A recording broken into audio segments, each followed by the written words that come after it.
फालतू में उनके साथ। ये तुम्हें आज नहीं मारेंगे, ये 5 साल बाद मारेंगे तुमको, और इतना गंदा मार मारेंगे, इतनी पावर है ना उनके पास। तुम संत महात्माओं को ट्रोल करो, रोस्ट करो, अच्छी बात है, एक्टर एक्ट्रेसों को कर लो, अवध ओझा को कर लो। अभी 29 तक कुछ नहीं करना है, शांति से रहना है एकदम। नमस्कार दोस्तों, आपका स्वागत है मेरे YouTube channel Pakistani media on India latest news. जिनका मंदिर नहीं मिला उनको महात्मा कहते हैं, जिनका भतीजा नहीं मिला उनको चाचा कहते हैं। ये बड़ी अच्छी बात कही आप। और जिनको देश अलग दे दिया वो 15 बच्चे करके 2 बच्चों का टैक्स लेके भी कहते हैं कि हमें देश में कुछ नहीं मिल रहा। क्या बात है सर। जनता जान गई है, बटेंगे भी नहीं, कोई नहीं बटेगा। नकारात्मक राजनीति हिंदुस्तान कभी बर्दाश्त नहीं करता, हिंदुस्तान हमेशा जोड़ने की बात करता है। अब देखिए, जो सेकुलरिज्म के यहाँ पे पूरे वो कलमे पढ़ रहे हैं, इन्होंने कहा कि देखिए अब जो बटेंगे तो कटेंगे, ये बहुत नकारात्मक नारा है। नहीं, सकारात्मक नारा तो वोट जिहाद का है। सकारात्मक नारा जो आज मौलाना ने बोला है वो है। सकारात्मक नारा तो वो है कि भाई बटेंगे कटेंगे तो पिटेंगे। सकारात्मक नारा तो वो है जब कहा जाता है कि हिंदू हिंसक है, जब कहा जाता है राम मंदिर प्राण प्रतिष्ठा नाच गाना है, द्वारका में नाटक होता है, देवता भगवान नहीं है, हिंदुत्व आईसिस है, कृष्ण जी ने अर्जुन को जिहाद सिखाया था, हिंदू गंदा शब्द है, रामचरितमानस पोटेशियम साइनाइड है, राम मंदिर बेकार है। ये सारे सकारात्मक नारे हैं, ये सब सेकुलर है, बाकी सब जो है वो कम्युनल है। अब देखिए, आज बटेंगे तो कटेंगे केवल भारत में नहीं, हर सनातनी इस नारे को अपना रहा है, चाहे कनाडा हो, बांग्लादेश हो, क्योंकि वहां पर तो नहीं रहे, एक तो नहीं रहे ना। सिर्फ कनाडा में हिंदुओं की आबादी ज्यादा है, खालिस्तानियों की बहुत कम है। और देखिए, जो गाजा के लिए, नसरल्ला के लिए नस काटने वाले लोग हैं, अभी तो प्रधानमंत्री की भी प्रतिक्रिया है। एक ट्वीट लिखा दो अखिलेश यादव जी का कनाडा पर, एक ट्वीट लिखा दो बांग्लादेश के हिंदुओं पर, इंडिया अलायंस का, नहीं बोलेंगे, क्योंकि एजेंडा क्या है? हिंदुओं का करो अपमान, जलाओ मोहब्बत के नाम पर वोट बैंक की दुकान, और यही है अपनी असली पहचान। अब मैं किसी को फर्जी जर्नलिस्ट कहूंगा जो आम आदमी पार्टी, जो केजरीवाल के पांव चूम चूम के जिसका डिपॉजिट लूज हुआ, मैं रुकने वाला नहीं। 1 मिनट, ऐसा है, ऐसा है, ऐसा है। अब मैं ऐसा करती हूं। 2 minutes this guy saying he is joining BJP. What is this going on here? कहां से आया? 1 मिनट, सड़क छाप। 1 मिनट, आम आदमी पार्टी का 1 मिनट, आप 1 मिनट। आनंद 10 वोट नहीं ले पाया। What are you going to do? 1 minute. अच्छा, 1 minute. Stop shouting, I'm not your dad. Get out. Ask him.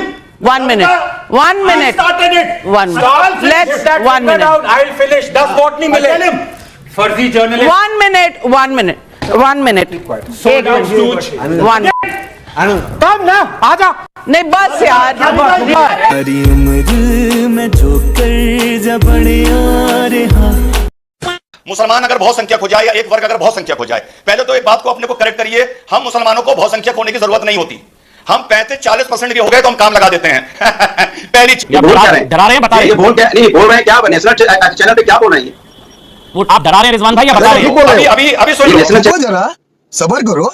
क्या है अमन भाई अभी जब प्रोग्राम शुरू हुआ था तो ये सुन लो, तो यही आदमी बैठ के बोल रहा था डिबेट की तमीज नहीं है, और ये सड़क छाप आदमी हमेशा बीच में बोलता है। किस बात पे पहली चीज टीवी में बैठा है, पैसा लेता है, दूसरी चीज यहां पे सड़क छाप पर आ गया, सड़क छाप पर आ गया, सड़क छाप पर आ गया, सड़क छाप पर आ गया। आप लोग साथ में नहीं बैठते, मुझे बता दीजिए, आगे से नहीं बैठाऊंगा, साथ में बस आगे बढ़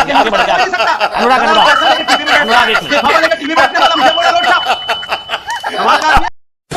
आज की तारीख में बुरहान को कोई पूछता नहीं है। कुत्ते की मौत मारा गया था बुरहान वानी। सुनो मेरी बात। तू चुप रहे बाबा, तू चुप रहे।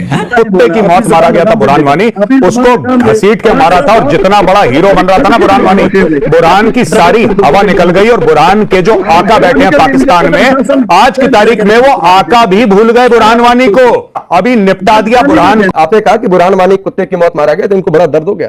अरे मत कहिए कुत्ते की मौत मारा गया, ऑब्जेक्शनेबल शब्द है। सुअर की मौत मारा गया, माफी चाहता हूं आपसे हाथ जोड़ के।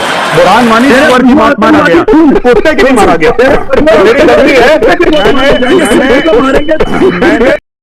अब मैं जरा पूछना चाहता हूं कि अंग्रेजों से कौन इंस्पायर्ड था?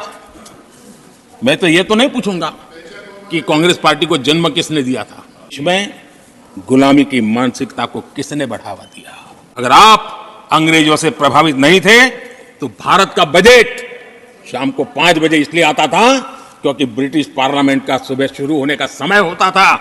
ये ब्रिटेन की पार्लियामेंट के समय के अनुकूल शाम 5 बजे बजट की परंपरा क्यों चलाई रखी थी आपने? कौन अंग्रेजों पद को कर्तव्य पद बनने के लिए मोदी का इंतजार क्यों करना पड़ा? अगर आप अंग्रेजों से प्रभावित नहीं थे तो अंडमान और निकोबार इन द्वीप समूहों पर आज भी अंग्रेजी सत्ता के निशान क्यों लटके पड़े थे? आदरणीय सभापति जी, अगर आप अंग्रेजों से प्रभावित नहीं थे, तो इस देश के सेना के जवान देश के लिए मन मिटते रहे, लेकिन देश के जवानों के सम्मान में एक वॉर मेमोरियल तक आप बना नहीं पाए थे।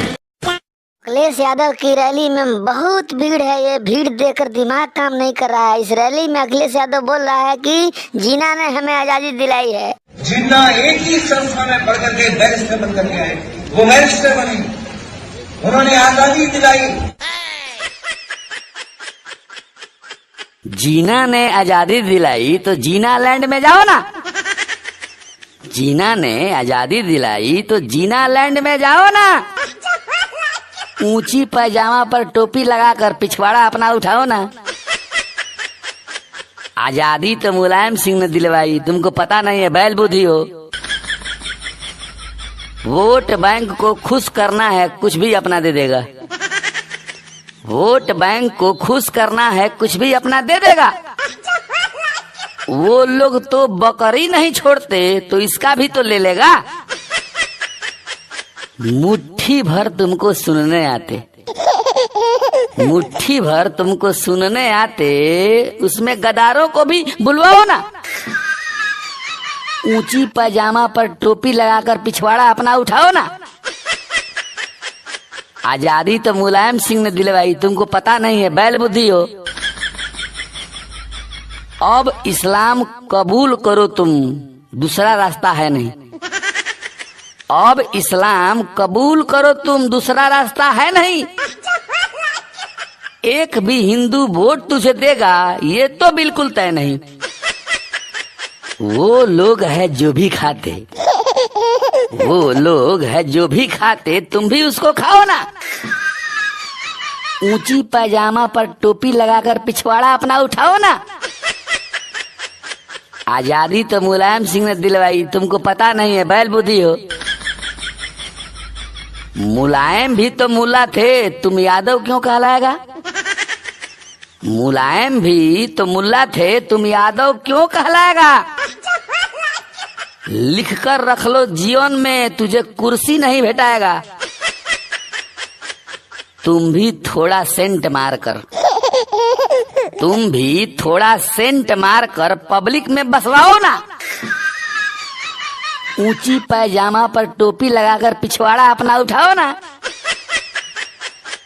आजादी तो मुलायम सिंह ने दिलवाई, तुमको पता है नहीं, बैल बुद्धि हो।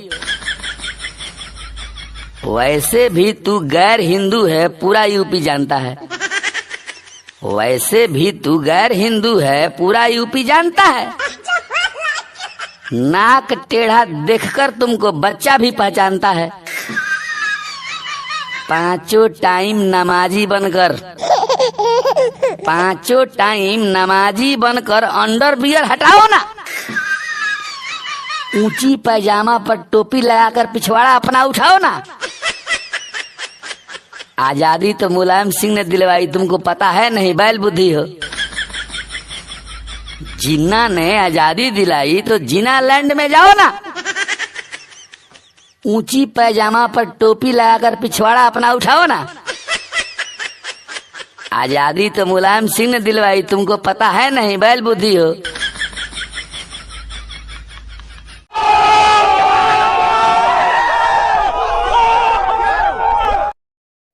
तो मैंने आपसे कहा था कि मैं वीडियो के अंत में बताऊंगा कि मोदी जी ने मुसलमानों के लिए क्या किया है। तो सुनिए जी अकड़ी, 1947 से लेकर 2016 तक 50% मुस्लिमों के घर बिजली के कनेक्शन थे, जो 2019 तक सिर्फ 3 साल में 92% हो गए। यानी कि 36% मुस्लिमों को लाइट कनेक्शन सिर्फ 3 सालों के अंदर मिले। अब आ जाओ बैंक खाते पर। 2016 तक 66% मुस्लिम के बैंक खाते थी, जो 2019 तक 92% हो गए। अब करते हैं सरकारी नौकरी की बात, यानी कि गवर्नमेंट जॉब की। 2014 तक कुल 4.5% मुस्लिम गवर्नमेंट जॉब में थे, जो 2030 तक 10.5% हो चुके हैं। अब बात करते हैं स्किल इंडिया स्कीम की, जिसमें 33% मुस्लिम को स्किल किया गया है। PMEGP स्कीम के तहत 70% मुस्लिमों को बिजनेस सेट करने में मदद मिली, 70% मुस्लिमों को। अब चलो थोड़ी शिक्षा पे बात कर लेते हैं। 2014 तक 69% मुस्लिम शिक्षित थे, जो 2019 तक 74% हो गए। अब बात करते हैं मुस्लिम लड़कियों की एजुकेशन पे। 2014 तक 65% मुस्लिम लड़कियां एजुकेशन लेती थी, जो बढ़कर अब 74% हो गई है।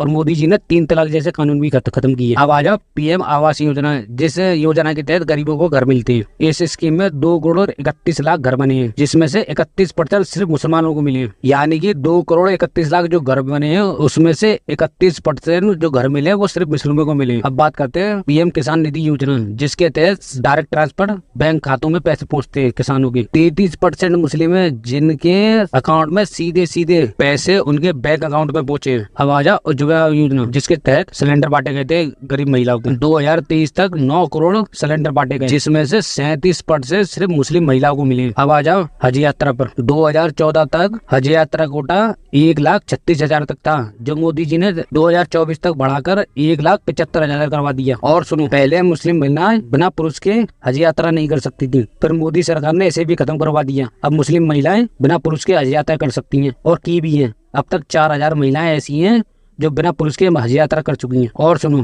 पहले हज यात्रा पर जो GST 18% थी, जो मोदी सरकार ने हटा के सिर्फ 5% कर दी, जिससे हवाई जहाज का किराया कम हो सके। दोस्तों आंकड़े और भी हैं, इसके लिए मैं एक पूरी वीडियो बनाऊंगा। तो दोस्तों अब आप खुद ही डिसाइड कीजिए कि मोदी जी मुस्लिम विरोधी है या नहीं। तो फिर मिलते हैं नेक्स्ट वीडियो में, जब तक के लिए जय हिंद।